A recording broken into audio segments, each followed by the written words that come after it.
Otherwise. And the microphone is right here. It's not on, but you'll just have to move down. Okay.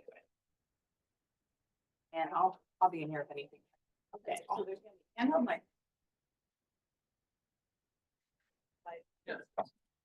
Although you never know what you're doing.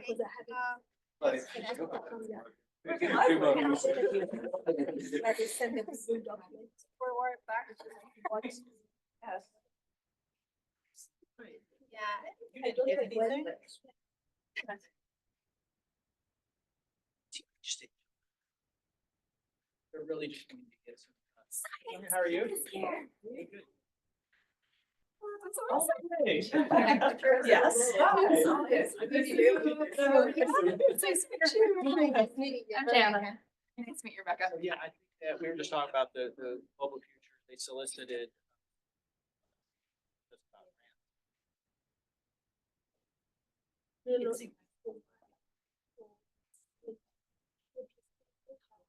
Right. Oh, that. We had nature that tried to get them, and they're on their ABC, the publication charge, because they try to get it. Problems with spring.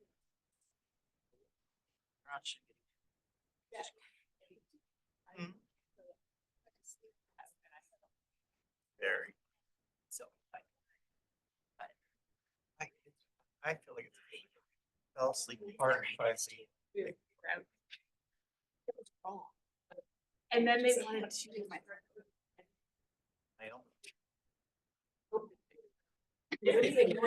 No, it's worth 200. Oh, and so But I'm charged up now. it's hilarious.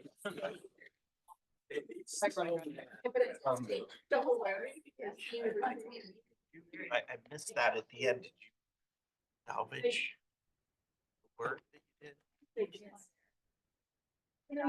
Yeah, that, They are, yeah. There's not a big process. I'm not gonna go like that. And see, like, who's got competitive Like, grades? well, in that case, we need almost better. Obviously. I couldn't say thank you. Let her say it. So it's like an eating type. Okay. But that's expensive. I don't want to always do it.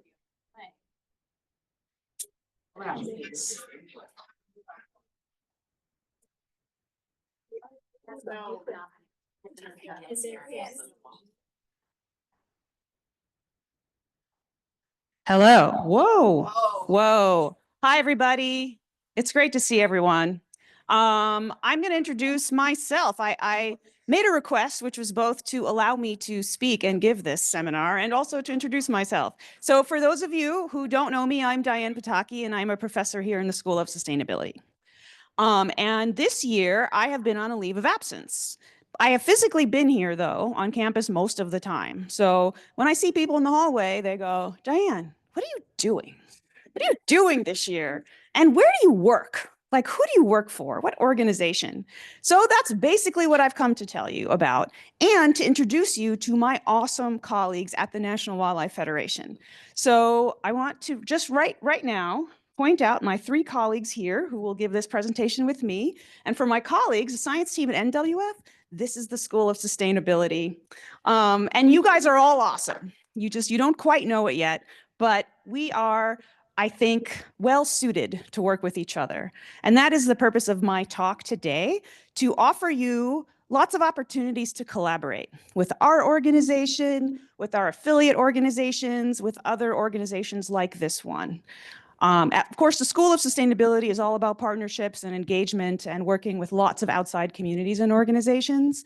But it's really in the last year when I've been working at NWF that I appreciate how important it is that academic researchers partner with NGOs. We really, really need your expertise. So we're going to show you details about what we do, and I hope we can inspire some more collaboration. So I'm going to show you a little bit just of introductory material about national wildlife, because Y'all are always confusing the names of all of the NGOs, I've noticed. So I want to tell you about the National Wildlife Federation specifically and what makes it different. It is a different kind of an organization and one that I've come to really respect. And I am going to be, then I'm going to hand the microphone over to my three colleagues here, Rebeca Quiñonez-Piñon, our senior scientist, John Kanter, the senior wildlife biologist for NWF, and Corina Newsome, our conservation scientist. So we're going to share this presentation, which I like that format that you guys do here in SOS, which is these group presentations. So I'm just going to give you a little overview, and then I'm going to turn it over to the people who really know what's happening on the ground in conservation. So the National Wildlife Federation is an older organization, one of the original conservation organizations in the US. It was founded in 1936. And if you think about what was happening in the 1930s, this is very relevant for where we are today. So I want to workshop with you guys, my colleagues, some messaging that I've been thinking about with respect to how we cope with the current moment in our political environment. Okay, so there's a lot going on in the federal government, and I am going to address that 600-pound gorilla in the room very directly. The National Wildlife Federation was founded during the most severe economic crisis in America, right? It was founded during the Great Depression. And that is kind of an unlikely origin story for a conservation organization. There were many more severe problems with food insecurity, with unemployment, with people who were facing severe economic crises during the 1930s, and that is the exact moment at which the first wave of conservation began. So that's informative for today. The National Wildlife Federation since then has experienced lots of other political environments. As you know, the next period in the United States where we made big advances in conservation was in the early 1970s, when we passed all the big pieces of legislation, the ESA, NEPA, the Clean Water Act, Clean Air Act. And that also happened after the nation's second most severe crisis in the 1960s, when we faced also massive social and economic turmoil. So I want to put the possibility on the table that we are again presented with an opportunity to make massive advances in sustainability and conservation, because now we're in another social and economic crisis, a pretty significant one. What if we now have the next opportunity to make progress, big advances in the kind of sustainable transformations that we've been working on? What if this is that moment? Are we all ready to propose what we want to see happen? Is it legislation? Is it cultural change? Is it behavioral change? You all have a lot of great ideas, and we have great ideas, but we are not going to make those advances unless we partner together, unless large organizations, powerful organizations, universities, nonprofits, community organizations all pull together. So I'm just throwing that out there. Okay, the National Wildlife Federation, just getting to the nuts and bolts, is a federation. It's a true federation. So it's a nonprofit that has a federated model, which means it has affiliated organizations. And there's lots of federated nonprofits out there, but NWF has one affiliate in every state and an affiliate in 2 territories. So we have 52 affiliates. And those affiliates have special voting rights. They are completely separate organizations than the national, but they do vote on the board of directors, and they develop and vote on policy resolutions every year, which makes for a very grassroots, an interesting dynamic in that lots of local organizations contribute to the national priorities of the Federation. We also have 7 regional offices, which are part of the national, and we have a couple of offices around Washington, D.C., including the National Advocacy Center, which is where we all work. So it is a US-focused organization, about 450 staff in the national organization. I do want to mention that there's an Arizona Wildlife Federation, and you should check them out. If you want to know what's happening in the state legislature with respect to any legislation pertaining to conservation, then you need to go to the 2025 Arizona Bill Tracker. And let me tell you, there's a lot on there. So yeah, you keep tabs on what's happening in the state legislature. If you're worried about public lands in Arizona, and you should be, then you should partner with the Arizona Wildlife Federation. They are very, very active in public lands protections right now. Okay, so our current strategic plan for NWF looks like this. We have 3 pillars that we are working on. Wildlife recovery, so conservation writ large, climate solutions, and environmental justice. And environmental justice has been targeted by the federal government as a set of words that the government is sort of reviewing with respect to grants and so forth. But this is our approved strategic plan, and these 3 priorities are our top 3 priorities as an organization. Also, I think corresponding well to the priorities of the School of Sustainability. So this is what our science team works on. We, the 4 of us talking to you today, are the science team of the National Wildlife Federation, and our job is to ensure that everything that NWF does is based on the best available science. So we work at a lot of different scales. From the national scale, we work on federal legislation. I would say the 2 largest branches of NWF are the federal advocacy branch, the policy advocacy branch, and the education branch. So policy and education are probably the 2 largest sets of programs, although there are other types of programs. And we support those programs by collating and disseminating and sometimes creating the science that's needed. So we're gonna talk about what we do specifically on our science team. And we're breaking this up into 3 different scales. We're gonna have Rebeca talking about work at the federal level, work with the Endangered Species Act. And then we are gonna have John talk about the implementation of the ESA. ESA implementation happens at the state level. So working with state agencies and community groups that are coordinated across states is key for conservation. And then Corina is going to tell us about working at an even more local scale, working with local communities on justice-centered conservation. So with that, I'm going to pass the mic to Rebeca.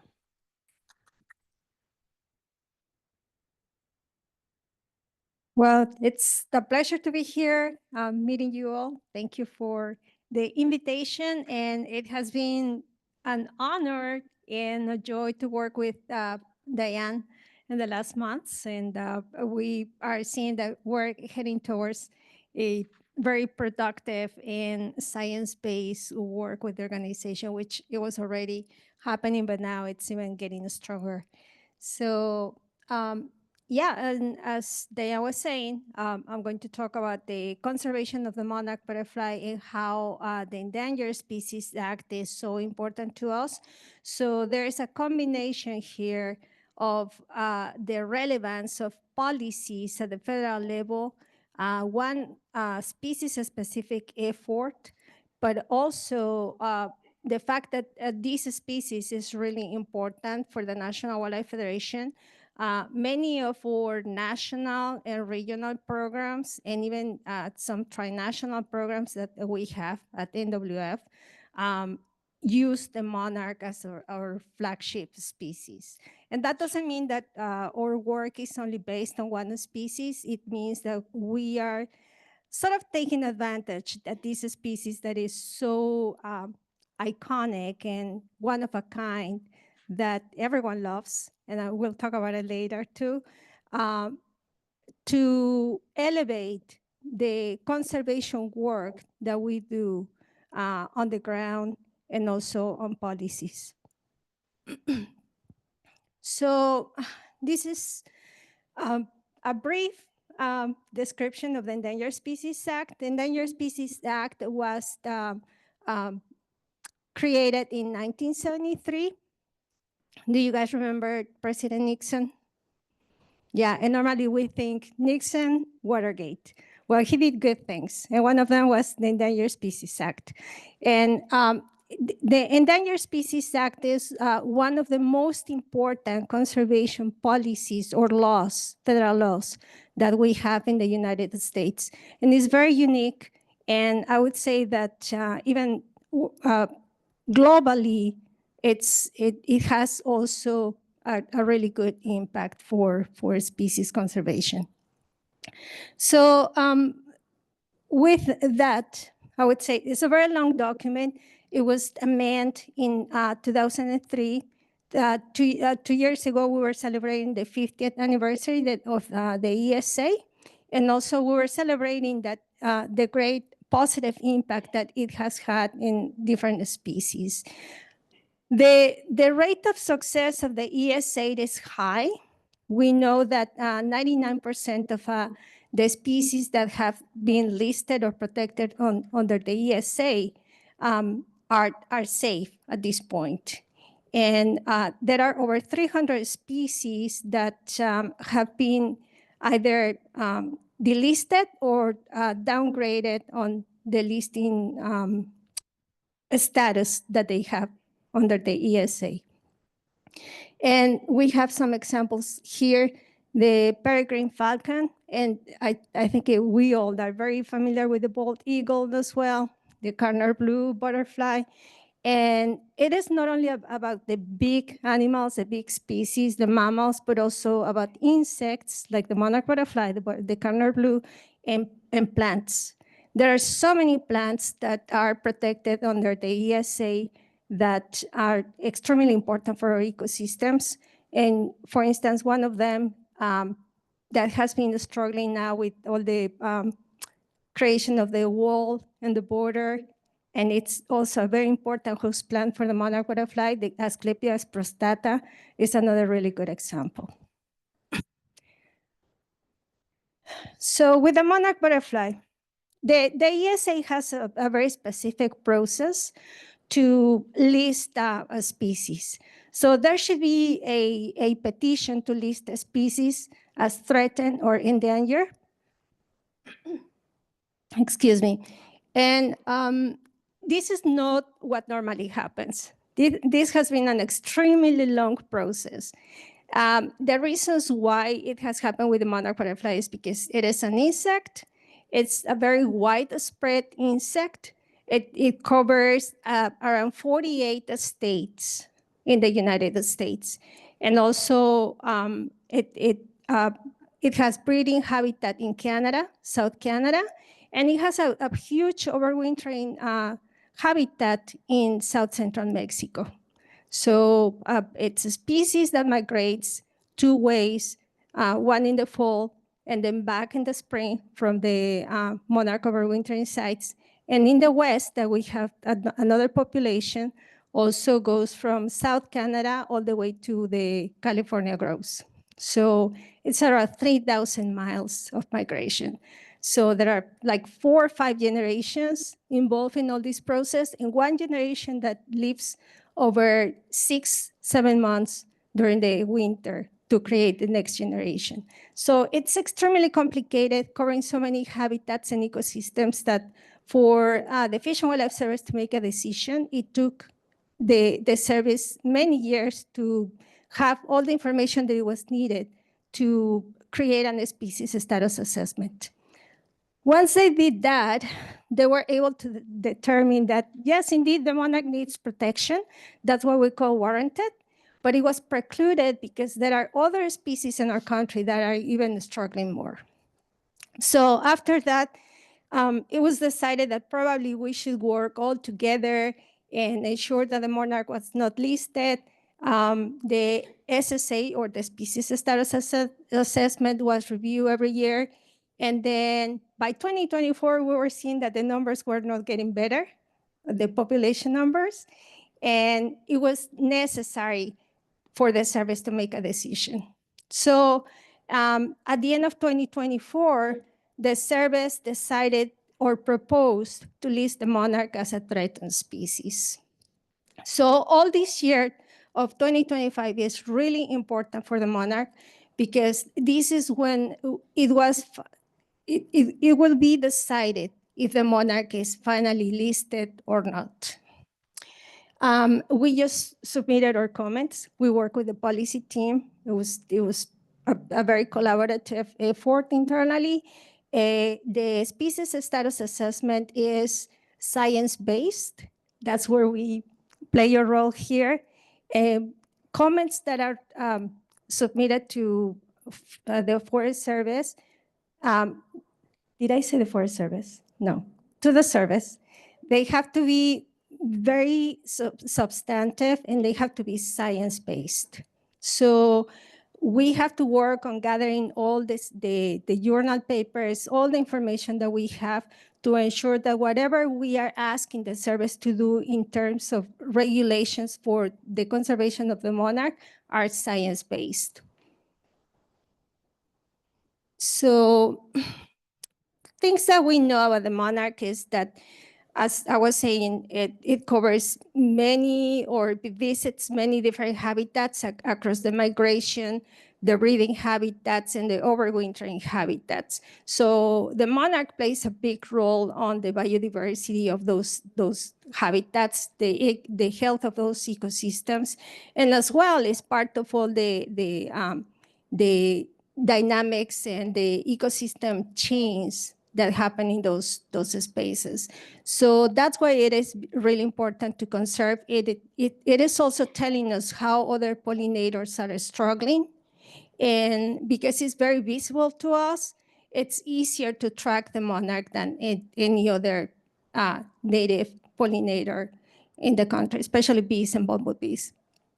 So, and because it has this migratory corridor, also we need to think of the transnational effort that needs to be protected. On the other side, we have the biocultural conservation, which is super interesting. The monarch has been identified as an iconic species since the pre-Hispanic cultures. And now it's embedded not only in the culture and traditions of Mexico, but also is embedded in so many traditions in Canada and even the US. So saying that the monarch can go extinct, we're as well talking about the extinction of traditions and cultures. So it is really important for us to keep in mind that as well.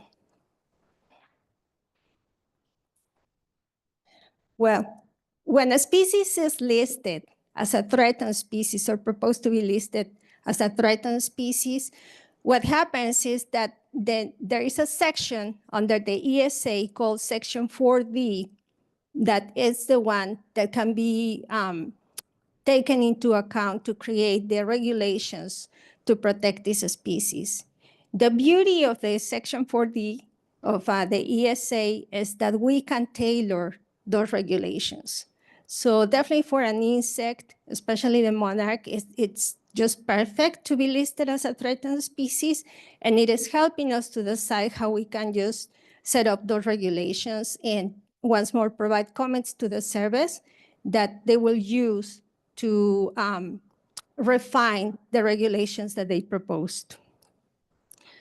The main threats that we have identified and they were confirmed under the species status assessment is definitely climate change, the excessive use of pesticides, habitat fragmentation, the loss of that habitat as well, the natural habitat, and definitely the degradation of overwintering sites. So based on these threats, the service proposed some regulations, all them based on pesticides, habitat restoration, the creation of roadside habitat as well. There is a big discussion around the non-lethal collection of monarchs. We don't have time to explain much about it, but it's just that also because a monarch is such a vibrant species, it has been used in the educational classrooms to teach the kids about, and I'm sure that probably some of you have monarchs in your classroom in the elementary school. So, but it has become also like a recreational activity for many. And many people think that they are actually helping the monarch by bringing them into their homes and raising them and then releasing them. And there have been a lot of drawbacks with that activity. So the service is addressing that issue as well. And then, of course, we talk about the creation of native habitat and the incentives for monarch conservation, which go related to creation, restoration, which is the same.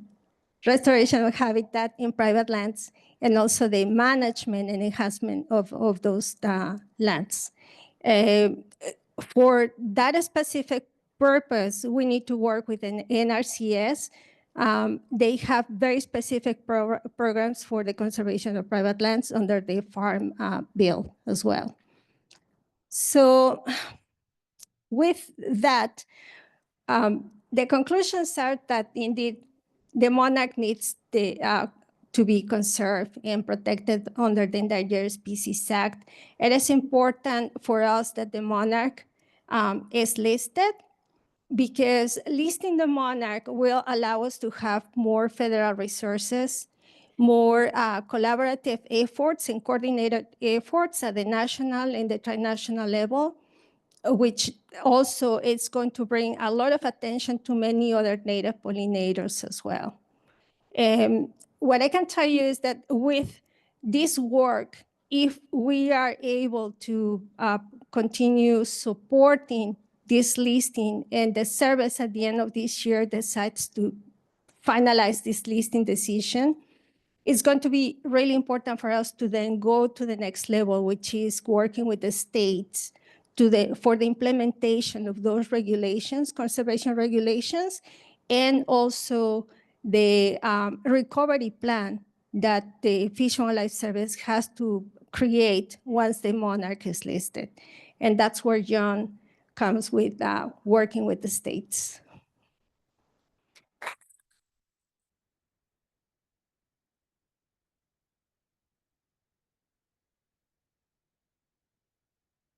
Thank you, Rebecca.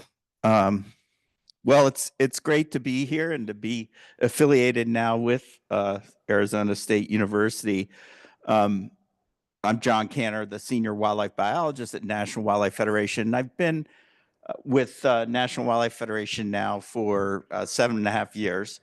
But to just give you a quick background, prior to my master's program, I got to spend a little time as a tech running around in the marshes and bogs and studying sandhill cranes in Michigan. But then went on to do my master's and work in the Extension Wildlife Program, where my efforts were focused. My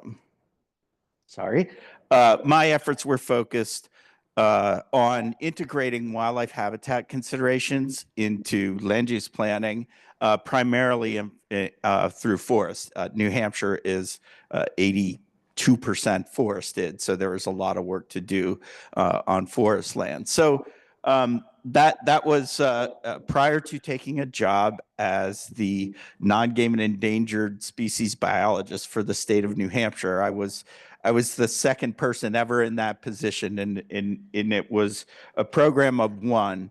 But working at the state level has very much influenced the way that I see conservation.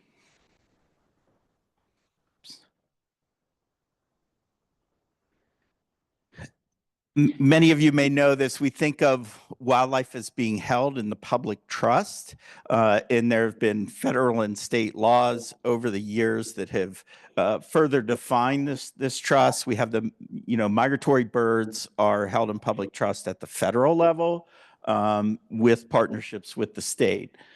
State-based funding comes through the U.S. Fish and Wildlife Service, the majority of it through the Pittman-Robertson Act and the Dingell-Johnson Act. And these were excise taxes. NWF was very instrumental in helping to get these funding sources through. Excise taxes on guns and ammunition for Pittman-Robertson is 13%. It's kind of a hidden tax at the manufacturer level, but it generates billions. And then Dingell-Johnson is on sport fishing equipment.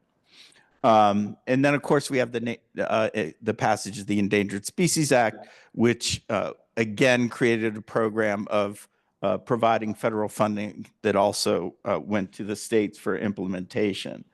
But the states have the legal authority, if you will, for the conservation of mostly fish and wildlife. Some states do include plants in their jurisdictional oversight.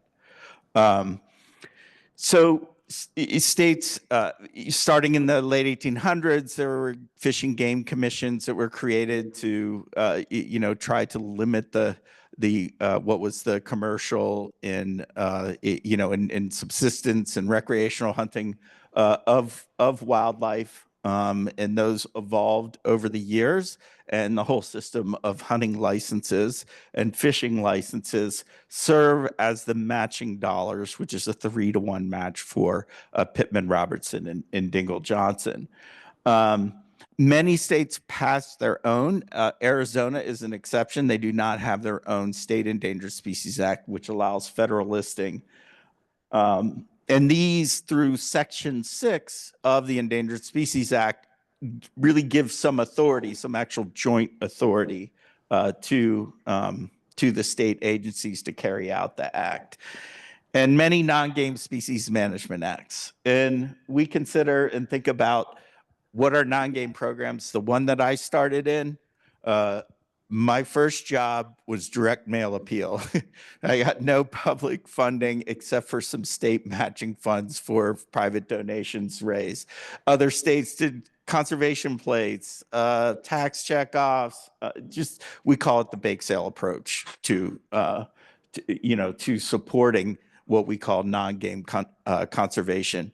Not surprisingly, agencies focus on those species that are hunted and fished because that's where the majority of the money comes from. So my journey changed a little bit in that in 1994, our colleague Naomi Edelson from National Wildlife Federation, at the time was the Association of Fish and Wildlife Agencies, she called us state people together in Missouri, and we came there for the Bridge to the Future conference, and she challenged us. She's a wildlife biologist. She was studying wading birds in Florida, and she ended up going to DC to launch a funding initiative for federal funding for non-game species for the majority of species that are out there. And this is just from last week. We're still down there annually, state agency folks coming in. You have biologists who can't really lobby, so to speak, but they can talk about the programs and the needs, and then they have an NGO in the room to make the ask. So this has been an ongoing part of doing non-game work for state agencies. And we've only had one victory, but it was a good one. It was relatively small, about 50 to 70 million for the entire country, which is given out on a formula basis. But for me, in the program I was in, many of the small programs, it was more than half the budget. So all of a sudden, we did have an influx of money. It's an annual appropriation. That's why we have to get folks to DC every year to talk about it. And there's a lot of planning associated with these fundings through the state wildlife action plans, but I want to point out that a lot of them in the beginning were used to accelerate the recovery of federally listed species. In New Hampshire, we got $40,000 through the endangered species funding from the Fish and Wildlife Service, very inadequate for the half a dozen species. And one of the things that we were able to do, we had launched on a $9,000 grant, a seabird restoration effort out on an island off the New Hampshire coast in an archipelago known as the Isle of Shoals. And that has been one of the successful, I consider it, one of my kind of heritage legacy projects in that we went from no terns nesting in New Hampshire since the 50s on these offshore islands to one of the largest colonies. It is the largest colony in the Gulf of Maine. And over that same time frame, these two humans, my banding assistants, known as my daughter Carly, who's now in her 20s, a nurse in California, and my son Owen, who's a biologist, not surprisingly, exposed to a lot of this, and he's now a biologist in the state of Montana. So as the family aged, so the number of terns, and it's been an excellent success. And we have 100 pairs roseate terns, which are the federally listed species we were trying to get back. They nest in combination. They use the common terns to help them ward off any predators that try to get at them. So that was 2000 when those funds became available, but by 2005, all states had to create a wildlife action plan. And these are meant to be state action plans, not agency action plans. And there are 8 required elements centered on things from identifying priority species, key locations and conditions of habitats, and engaging, the various other conservation partners and the public in this process of creating these plans. So having these plans approved by the U.S. Fish and Wildlife Service is the mechanism for which we qualify for state wildlife grants. And it was very action oriented. We wanted that, these things can have, hundreds of actions identified, but getting down to really specifics. And I'm going to focus a little bit on something that in the Northeast states, we spent a lot of time is developing and implementing regional focus plans. As we know, wildlife does not recognize political boundaries. And so all the state agencies have these regional associations of their state wildlife agencies. There's Western Association of Fish and Wildlife Agency. There's one for the Northeast, Southeast, and Midwest.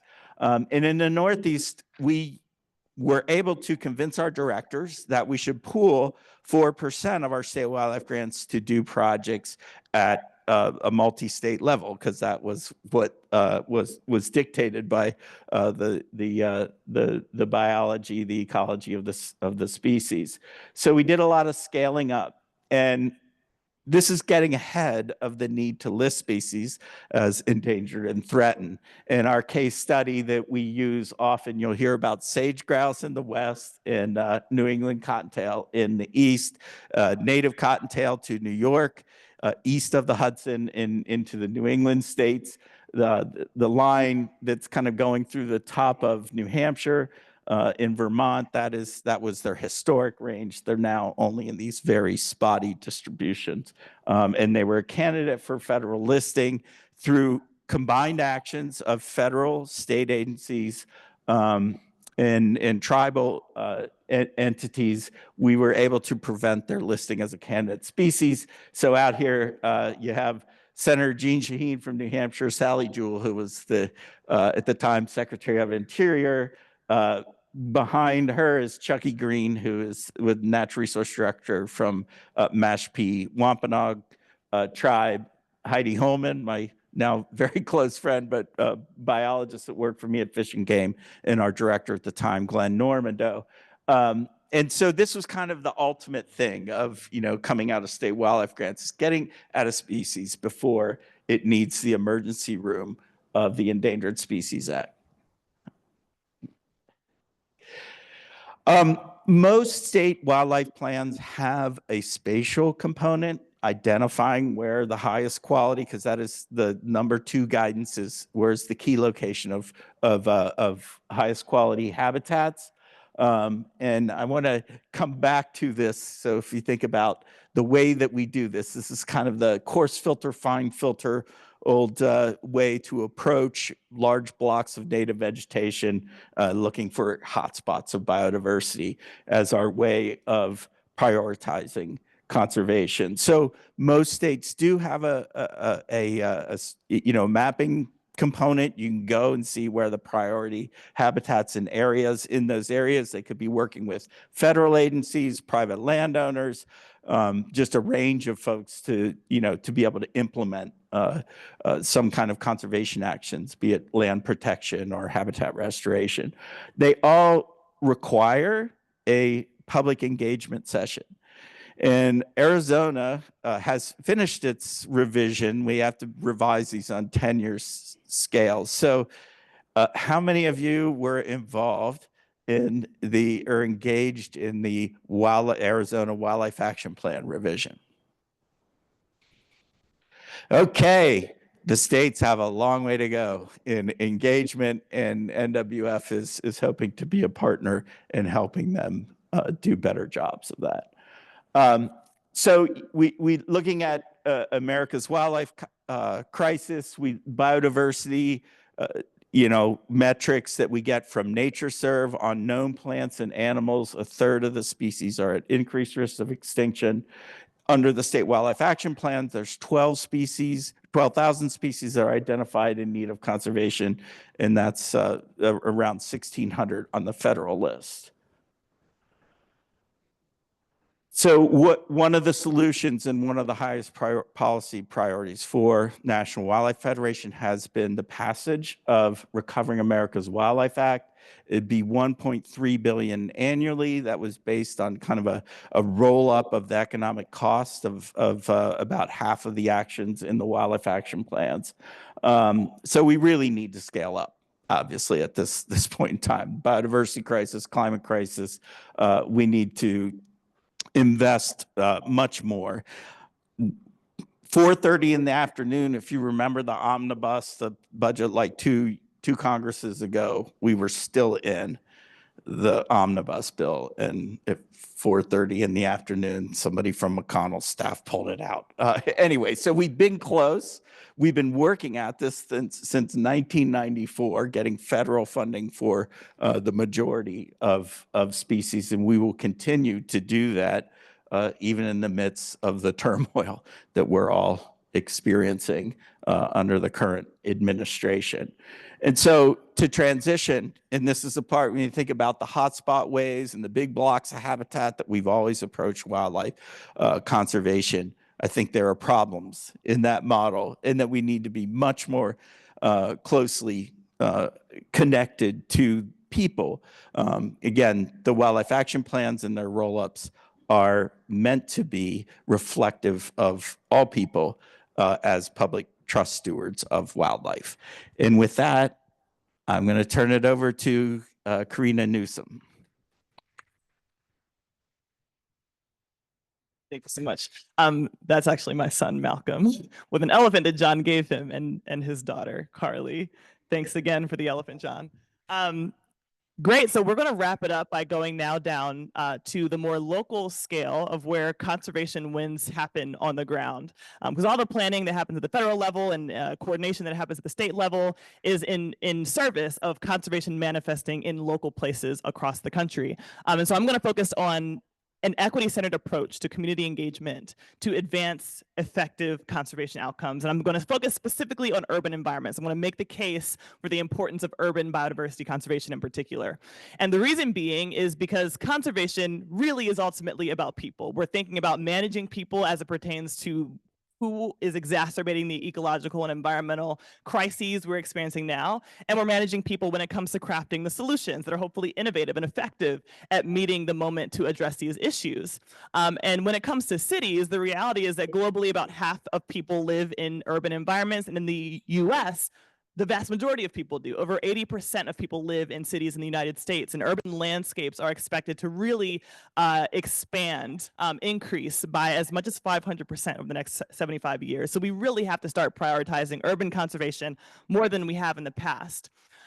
Furthermore, where cities are located geographically is on purpose, very strategic with respect to certain geologic features like waterways, mountains, for example. And it turns out that these same geologic features are also important for the biodiversity in that area or even in that region. And because of this, cities have really outsized impacts ecologically on the landscapes in which they're situated that extend far beyond the city limits of a given city.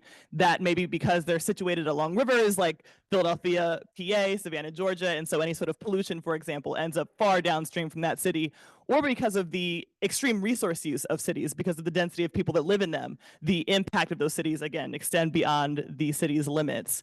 And finally, when it comes to kind of making the case for the importance of cities, biodiversity is a connector. And I love to think about birds, and migratory birds in particular, as an avian ecologist myself, and birds that may breed, for example, and require really quote unquote high quality habitat, right, for successful breeding. They also stop over in cities. So you'll have black-throated blue warblers. I know I'm in the West, so I don't know how much of these species you all are familiar with. But they use urban green spaces to make their way to these high quality, larger landscape habitats. And so they're connecting rural landscapes with urban landscapes. They're connecting states, they're connecting regions, countries, hemispheres. And so we have to be thinking about all of these scales when we're conservation planning. And so ultimately, conservation is not going to succeed without the engagement and prioritization of cities and the people who live within them. And I want to, when it comes to equity, provide a definition for you so you understand what I mean. So conservation and community engagement that is really equity-centered means that we want to ensure that all communities, regardless of their composition, have equal access to conservation resources and decision-making power, given the social injustices that have driven differences in proximity to those resources now. So not all communities have equal access to financial resources to drive conservation or decision-making resources, right? And so we have to conservation plan in a way that accounts for these differences that are driven by injustices and inequities. And the reality is that in addition to this dynamic that's at play, social inequities actually shape ecology. They also shape what we know about ecology and what we know about biodiversity. And as an example, so again, I'm a birder, I love birds. This is a screenshot from Atlanta, Georgia, where I currently live, of eBird, which is the participatory science platform for bird data. If you were not from Atlanta and all you had at your disposal to understand the biodiversity as it pertains to birds of Atlanta was this participatory science data, you might assume that most of the diversity is up here. I don't know how to use this pointer. There he goes, tiny, but in the northeastern section of the city, right? And just as a flag, participatory science data is now the largest contributor to species occurrence data globally. So it's becoming increasingly important for conservation planning.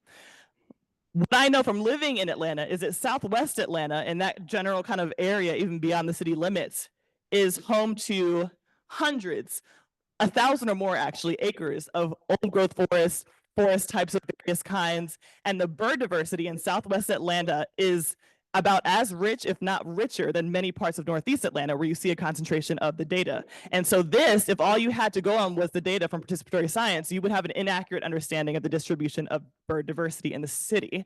And there's been a lot of research published recently to say that the historical social inequities that may be phased out now, for example, redlining, it's illegal now, but it was essentially the disinvestment economically in Black and immigrant communities, even though that's no longer legal and was kind of active in the 1920s, is having ripple effects today on where bird distribution data is located. And it's actually increasing. The geographical disparities are increasing, even though that particular social inequity is not legal anymore. And so when it comes to advancing equity-centered conservation that's effective, it really requires purposeful community engagement that understands these social dynamics at play. And so I hope you all can see this. It's kind of dark. I'll read it though. So when we're doing conservation planning, when we're doing research, whether we're from the academic sector or NGO or public agency, questions that I like to encourage people to consider as they're planning for their research or planning for their conservation actions is, number one, where are there gaps in biodiversity data spatially across the landscape that you work in? Which communities are facing heavy environmental burdens, whether it be pollution or ecosystem degradation of ecosystem services, and which communities are economically burdened? And what you might likely find is that these are correlated realities for a lot of communities. And where you find one of these, you're likely to find all or most of these realities for them. And the ultimate question being, when we do conservation, when we're planning for conservation, how can we solve multiple problems at once? How can we solve the problems facing our local ecologies, our ecosystems, and the people who occupy these spaces as well? And so as an example, connecting back to what John was describing about the state wildlife action plans, to kind of get at the disparities that have existed in who state agencies have engaged to inform this really important conservation plan for states, we held a listening session in collaboration with a local community organization and Georgia Department of Natural Resources in Southwest Atlanta, right in the data gap when it comes to a lot of biodiversity data, not just birds, to get a sense of what the community's priorities were ecologically, environmentally, and introduce them to the priorities of the Georgia Department of Natural Resources. And this was included lots of communities from this Atlanta area, as well as lots of different generations of people, which was great. And what we found, unsurprisingly, was that the community's priorities around conservation were very much aligned with the Department of Natural Resources priorities around conservation. What was not there was the connection, and that's one of the most important elements for advancing effective conservation. A couple of examples of those overlaps included habitat restoration interests. Communities were very interested in the restoration of their habitat to advance conservation for species of greatest conservation need and for the health of their communities. They were interested in understanding the biodiversity of where they live. lived. Having having biodiversity surveys conducted to understand what are the plants, wildlife, fish that live in the areas that they live in, to increase their understanding and enjoyment of the ecosystems, but also to really bolster their advocacy when they're going to their local city council, going to their local municipality or state entities to encourage investment in their local ecosystems. Outdoor recreation is an obvious one for youth engagement. And then management of invasive species was actually really huge. Atlanta is called the city in the forest because there is so much forest on private land, on private property, even in the low income and predominantly Black areas of Atlanta. And unfortunately, the lack of investment in invasive species management in these areas has created an environmental justice concern. These huge trees that are towering over people's homes who can't afford to get the tree cut down, that have English ivy and kudzu, creating a risk to life and property, right? So for the sake of biodiversity and species of greatest conservation need, and for the sake of the lives of community members, invasive species is a very high priority. And importantly, appreciation for conservation and stewardship of our ecosystems did not need to be taught. I think that's a dangerous assumption that a lot of people go into urban conservation with. This was already a priority. Again, the connection was all that needed to happen. And so quickly, I'm trying to go quickly, I know we're short on time. What we have to gain when it comes to really investing in people, really investing in equity-centered approaches, and thinking about cities is that number one, we can reach more people. Most people live in cities. And the reality is that no university, no state agency, no NGO will be able to hire enough biologists ever to meet the needs around conservation data collection, conservation actions. So we need the participation of the general public. Number two, we can equip communities to lead, more hands on deck for the same reasons that I just mentioned. And we are nurturing a constituency that is invested in our work. So again, regardless of where we work across the sectors I just mentioned, we need the public to be invested, whether it's for advocacy purposes, whether it's for donating money, right? We cannot expect them to be invested in us if we are not first invested in them. And so what our hope is that these ecological wins that happen in local places where conservation wins play out, stitch up, not just to exist in local community contexts, but stitching up to landscape scales and national scales, hopefully, if we can implement practices that really get at the needs of people, wildlife, and the entire ecosystems that we inhabit together. And that National Wildlife Federation is very much focused at all of these scales to ensure that equitable conservation is our standard operating procedure. I wanted to give a shout out to Dr. Chris Schell. Some of you may know who he is. He is a phenomenal carnivore ecologist, and he focuses on urban landscapes. And he and Max Lambert recently edited a new textbook called Urban Biodiversity and Equity. And I'm trying to tell you, this textbook is just chock full with so much incredible perspectives, data, information to help inform how we plan our projects, to inform how we plan our policy, where we make investments and shaping our advocacy. And so whether you're an academic, a practitioner, an NGO professional, there's something in here for you, or a student, especially if you're a student. I would highly recommend you get this book or ask your advisor to buy you this book. And so I am the last of our team to present. And so I want to thank you all again for your attention here. And I hope we were able to kind of paint a picture using some very specific examples of why an organization as large as National Wildlife Federation does focus on these various scales, because we have to be very intentional at the federal landscape. We cannot ignore what's happening there because it does trickle down, but we have to be thinking about where conservation plays out at more local levels like state agencies and state governance. But ultimately, if we're not tracking and planning for and being intentional about how it manifests on the ground in local contexts, even our best work at the federal level won't be successful. And so now I think we're going to open it up to questions for all of our panelists today. And so I can moderate it. I don't know if you're planning to come back up, Diane. Thank you. Okay, so I think we have a few minutes for questions. Where's Josh? And then where do we go when? At 1 o'clock, are we going somewhere else? No, we're just staying here. For how long? Really good question. I don't know, until you guys run out of questions or a class comes in here. So let's take questions. Rim Jim. 1:15, perfect. I was very intrigued by your framing of the crisis and then this opportunity, giving the example of the formation, the origin stories of the Wildlife Federation. And then as I was thinking through it, I was struck by what Ron mentioned about the Pittman-Robertson Act which provided the funding. And I thought this is important clue on how we think about the opportunity. So there is the federation formed, and then there is a linked funding source. And the funding source is particularly interesting because it's tied to excise tax on ammunition and guns, which I found very fascinating. Of course, an area that has grown, so it's a funding source that will grow over the years. But then I was thinking through this whole political economy and ethics of linking conservation with guns and ammunition. And I just thought if you all had any reflection and more broadly thinking about like how you posed it as an opportunity for us, think about how we strategically design. Yeah, that's a great question. And I'm sure everyone on the team has had to think a lot about this. I just want to tell you my experience with NWF because I didn't know quite what to expect with this particular organization. At different times, NWF has had different sort of political orientations and has been very conservative at times, being primarily a sportsman association, hunters, anglers. It has gone in the other direction at other periods, during the 20th century where it was more environmentalists supporting the organization. And the vision of the current CEO and president is to have everybody in the coalition. And it's a little bit crazy. And when I first heard about this, I thought there's no way this works because he's just opening up the big tent. If you love nature, if you care about conservation and the environment, you're in this coalition. The hunters, the anglers, the environmentalists, urban environmental justice activists, tribal leaders, indigenous knowledge holders, everybody's in the National Wildlife Federation.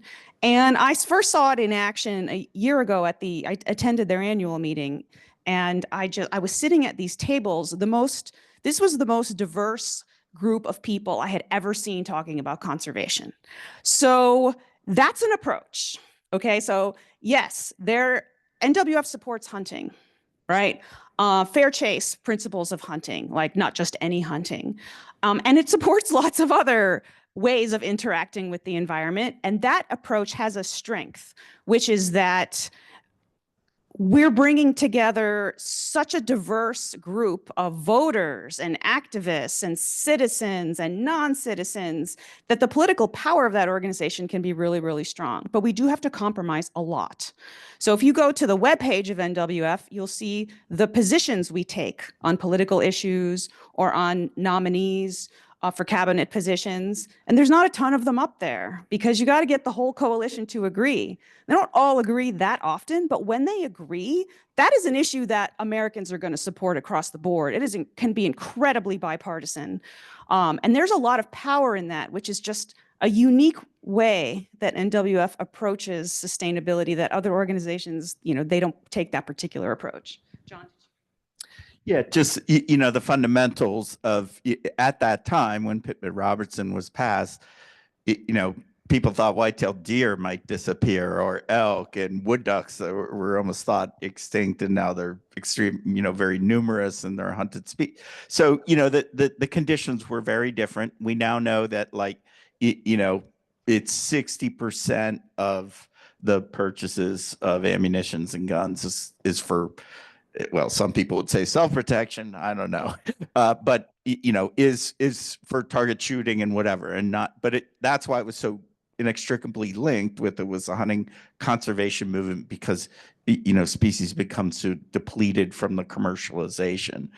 So that's what recovering is about. The money would actually come through a thing in a line in Pittman-Robertson and. What's that? Recovering America's Wildlife Act. Yeah, so it is a line in Pittman-Robertson, so I guess it might democratize or build more on where the money comes from. So.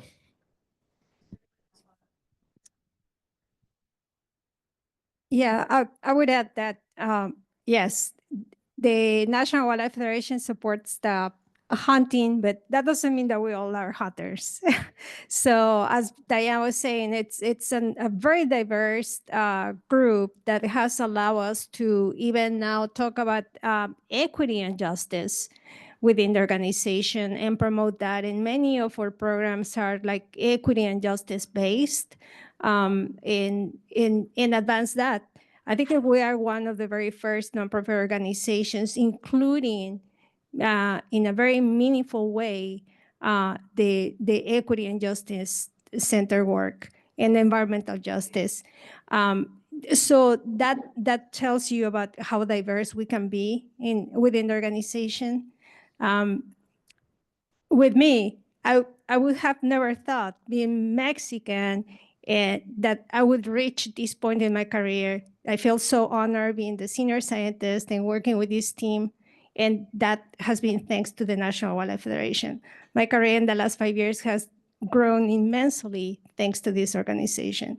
So the opportunities are there, and for us to elevate the issues that we have in conservation are big and very supported by this organization.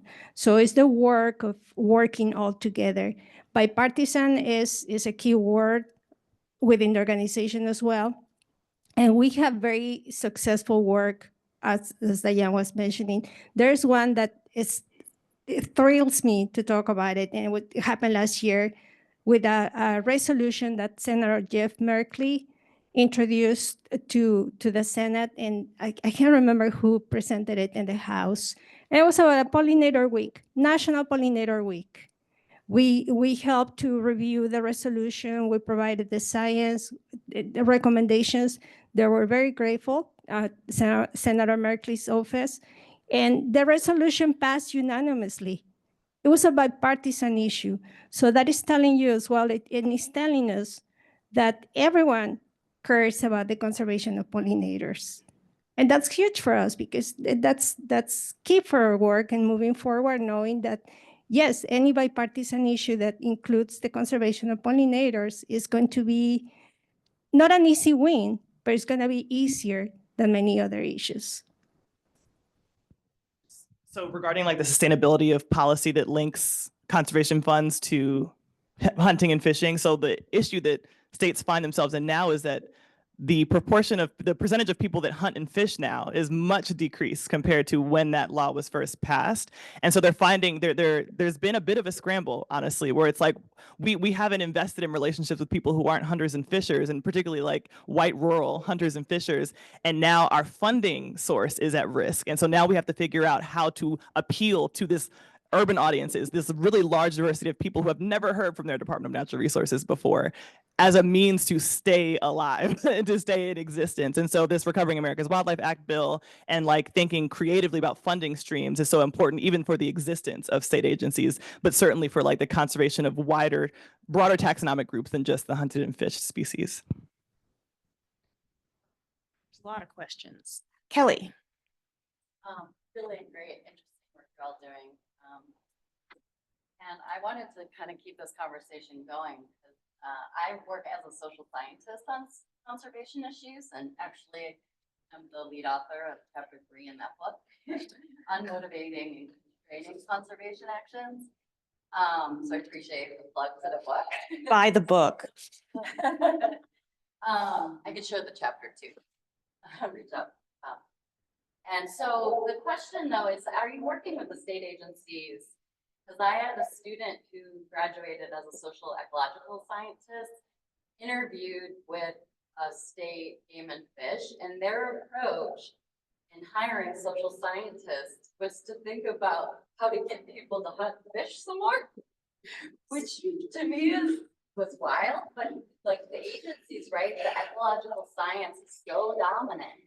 And now they're scrambling to do exactly what you're sort of suggesting and think differently and look to cities. And yet their approach has been like, how do we get people to hunt and fish some more? So I'm just wondering how you're working with this challenge with the state agencies, how you think about working with social sciences and integrating social sciences into your work.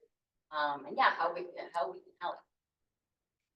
Yeah, it's the 50 different experiments, so just widely different. The new and first woman director of Maine, Judy Camuso, who now is president of the Association of Fish and Wildlife Agencies, what she's focusing on to advance, you know, their engagement with everyone is very different than somebody who just wants that old model, the North American model, to kind of hang on, you know, like so the advice is, you know, is to engage. I mean, when a student comes in with those kind of skills, you know, again, very different. Florida, Colorado, Ohio now invests a lot in social science, and many of them are still just like floundering in that area. So we need the funding. The funding will really help. That in why you have it's what is it, the 3 R's of recruitment, retention, and reactivation of hunters is it gets a lot. It still gets a lot of you know, and I think it's great. I mean, I'm a passionate hunter and angler and stuff. But it's not a winning strategy, if you will. I will say that there are several social scientists at NWF. We don't have one on our team, but we do want to hire one. So bear that in mind. George, you had a question, right? I mean, and the answers may be in this room too, but I heard Senator Gallego this morning talking about how big a deal it is to impact communities. Right? Of course, we live in most biodiverse. I just would, and there might be other answers, but I wonder from your guys' work, maybe have you found that there's a priority, a list? Is everything's totally different, or is there a list of things that are like, these are winners? Like when we work with the community in these areas and have these like access to recreation or whatever, are there a set of things that could help us? You think about how do we engage that, or is it no? It's a million different experiments. My experience is that it really has to be community centered, and you have to get an understanding of the community's priorities. And there can be correlations between different communities in different places, but I think one of the downfalls to some of the approaches that have happened among state agencies is trying to find these blanket answers and saying Black people like this, and I'm not exaggerating. Black folks like this, Hispanic folks like this, folks in cities like this, and it's like the work has to really come from relationship building and network building and making sure that you are positioning yourself to learn and then for what you've learned to inform your strategy. And so I always have to start with sitting down and listening and like getting the money to host the listening sessions, to host the meetings, to have the food, to have the, you know what I mean? So that people can come to a place and share their priorities without someone coming to them and saying, these are the priorities that we're going to introduce you to. And that is the best answer that I can give. And so it requires a lot of hands on the ground. It requires a lot of resources and time, and people being willing to be in social situations that are very unlike their own, which has been one of the big challenges of state agencies. And just as a quick example, you know, there was a time when the Wildlife Action Plan, the first 2005 ones were created, and people weren't thinking about climate. And so Bruce Stein, who is Diane's predecessor, you know, really kind of, you know, was a pioneer in climate adaptation and natural resource conservation. And so the NWF was able to play a role there. I think you know, it's this people-centered conservation that we could play. NWF with its current composition and expertise and stuff could play a role, but we have a long way to go. But the guidance in those wildlife action plans, it's a congressional guidance that, you know, engagement with all is in there. And if we can help further define that for states, that's going to be really important. Rebecca wants to make. Talking about the community-based work, yes, it could be very diverse. And sometimes we say we need to meet people where they are and not coming with the answers, but seeking for answers and what the support is. And it's extremely diverse across the country. And there are so many underserved and underrepresented communities across the country. We have many good examples in South Texas. We work very closely with them on community-based work. We have been able to implement, to give you some other examples about climate resilient habitat restoration work there. We have a community science-based work to collect data for the conservation of the monarch butterfly. We also have coastal resilience work that involves many communities across along the Gulf. In the Atlanta, the examples that Corina was saying, we have community-based programs at the organization. We have the Mayor's Monarch Pledge as well, which is extremely popular. It engages the communities that at the stakeholder level and with the mayors, and then going to the implementation of conservation actions in those different communities. So it could be vast. And with you guys having those resources and sustainability and bringing that to those communities, it could be amazing work that could be reached out through doing the community-based work. I love a microphone. Yeah. One thing I wanted to say about the hunting that I think is interesting is cigarette taxes at the federal and state level pay for the Children's Health Insurance Program, State Tobacco Control Program, and large capital projects. So this is a similar model in other places too. And I just think it's an interesting thought experiment. But my question was about co-production. I'm working with communities. We have colleagues in the Center for Biodiversity Outcomes that are studying the data to decision-making gap and how hard it is to really do co-production well, because we can't expect communities to give up their time to co-produce with us because we want to, and we want to hear from them. And we have to create really meaningful conditions to actually do co-production well. And then there's all this data that universities are producing that might not be actionable. And there's all this actionable science at communities that might not be reaching universities. And so with Diane's original prompt, how can ASU support NWF to better do co-production in the communities where you already work? And I think that's to you. Okay. In my experience, like to your point, communities have questions that they want answered. They have data that they need to be collected, but they don't have access university personal context, because a lot of this is based on who knows somebody. And so being proactive as a university to form literal person-to-person connections. Like if we talk very institutionally, but it boils down to, do I know someone? Have I took time to build trust with somebody and listen and learn, et cetera?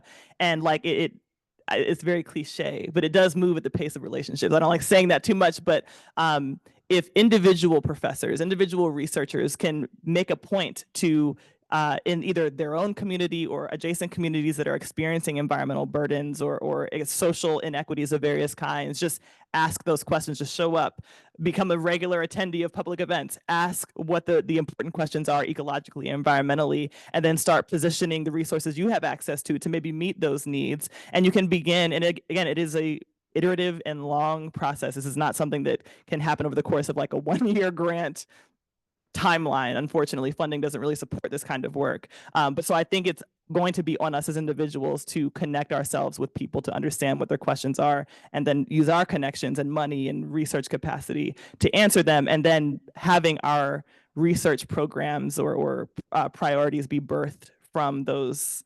mutual interests around data collection.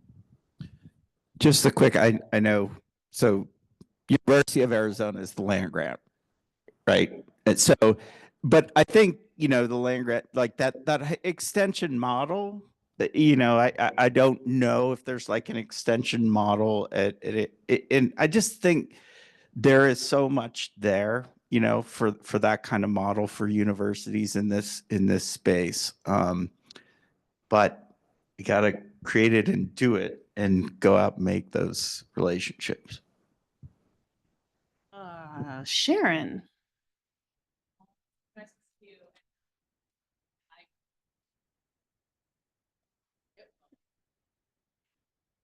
So if our universities did our job, you guys are having a career panel this afternoon. We did our job, especially with scale of ASU, we would have hundreds of thousands of students who've been moved by your message, all of you, and want to join forces and devote not just their money, but their entire lives. So I'm asking at the national level, is our conservation community equipped to absorb and hire hundreds of thousands of students, graduates, and pay them a living wage to be able to stay in this profession and not drop out and work at McDonald's? How do we do this? we're gonna fill this pipeline, and then we fill it and we don't get jobs for those students, I feel like that's a problem. Yeah, that's a great point. Nobody seems to want to answer that question because you've asked a very difficult question. Oh, good. I'll say a few things and then let me give it to John to give a cogent answer because, I mean, I want to be honest about where we are right now. Obviously, there's a federal hiring freeze and organizations like ours are taking financial control measures because some of our funding sources are at risk. And so we don't exactly have a hiring freeze, but we're not as hiring as many people as maybe we would in other periods. And that's probably true in many, many different organizations. And so that, you know, we need everybody to lobby on behalf of resources and funding for our work. And we, you know, we have many discussions right now with different teams around NWF using our communication platforms to speak with the public. Like, what is the message to the public? And if we are just saying support conservation because you should be supporting our organization, that doesn't really resonate. Like, we have to get the message out there about how the work that we do in conservation affects everyone's lives. And then there has to be investment. Right now, that investment is contracting from the federal government. So other organizations have to invest. Philanthropic organizations have to invest. The private sector has to invest. We've had lots of conversations in the School of Sustainability about private sector investment. So the more we can create those avenues for investment, the better. But we really need everybody out there talking about the importance of the resource allocation, like the funding that goes to conservation. You saw how many times dollar signs appeared in this presentation. We get the work done in conservation when there's funding. And it's a funding limitation. Like, there's not enough money. We know what to do in a lot of cases. We don't have the resources to do it. So advocating for that from whatever platform you have is super important. Just starting with Recovering America's Wildlife Act, I think to me, it's strange when I'm talking to colleagues and they're like, well, 1.4 billion, that's a lot. I'm like, come on, in the scheme of the federal budget or even individuals' accounts. You know, so, but that's just a start. But I think that would leverage so the expansion in the private sector of, you know, whether it's environmental consulting or even just, you know, contracting for research and in that, you know, there are private outfits, Biodiversity Research Institute out of Maine and stuff, you know, that do, I think there, and then the other part is moving the other parts of the federal budget, moving transportation to spend money on connectivity and corridors. They need then biologists to do that. They need then social scientists to help, you know, make sure that it can happen on the ground in a way that the community is engaged. The Farm Bill, you know, that's where the majority of the conservation dollars for on the ground stuff. Contractors, you know, that's how NRCS, I mean, it'd be great if we had a bunch of biological institutions and habitat restoration businesses that could contract to put those Farm Bill programs on the ground. So that's. Take one last question in the back. Just one more. It's just fantastic. Thank you so much. So I direct the Biomimicry Center, which is a small but mighty center that's growing. Biomimicry as a field is growing, and we collaborate with other biomimics around the country and other centers. And the reason I'm bringing this up is because this network collaborates with a lot of corporations, some Fortune 500 ones, and we've been exploring the idea of, well, you're learning from nature to do something that is going to improve in your company. Is there a way that we can add like a cost to conservation, money that goes in? And we're still trying to figure it out. But I think, and it's not really a question that can be answered very easily, but one of the things that we've been exploring is the UN Convention on Biodiversity is putting out these financial disclosures as a way of pushing companies to think about their impact on biodiversity and eventually give back in the same way that we have carbon credits and so forth. And I'm wondering if you guys have been thinking in those kind of frameworks of like larger framework being connected to the UN and that kind of space, and then forcing companies to give back in this way, but also to embrace it as a way of solving their problems. So it's like, you don't see it as a bad thing, but it's actually going to improve your company. Yeah, that's a really great point. NWF, I think, needs to move more into that direction. So we have done things like join the Nature Positive Forum, which is about that, developing that mechanism for companies to invest. So I think a lot of the work in that area seems to be very international, like it's asking companies to invest in these programs that are very remote from the US. And going back to Corina's talk about urban conservation, why are we not asking companies to invest like where they are, in the city where they are, where their offices are, where their headquarters are? And people are not thinking about that, the possibilities for urban conservation. I think urban conservation is one of the most difficult aspects of conservation to fund. Like, who is going to pay for a transformation of cities to be places that have healthy habitat for people and for nature? Cities don't have the funding, federal government's kind of out of it. And we have not made the case, I think, well enough to the private sector that this is a really good place for them to invest for their ESG goals and so forth. So if you're working on that, we'd love to work with you on that. Thank you so much, everyone. It was a real pleasure talking to you today. It's great to see everyone. The Careers and Conservation panel and Diane. Each other a lot. I really haven't followed you for a long time too.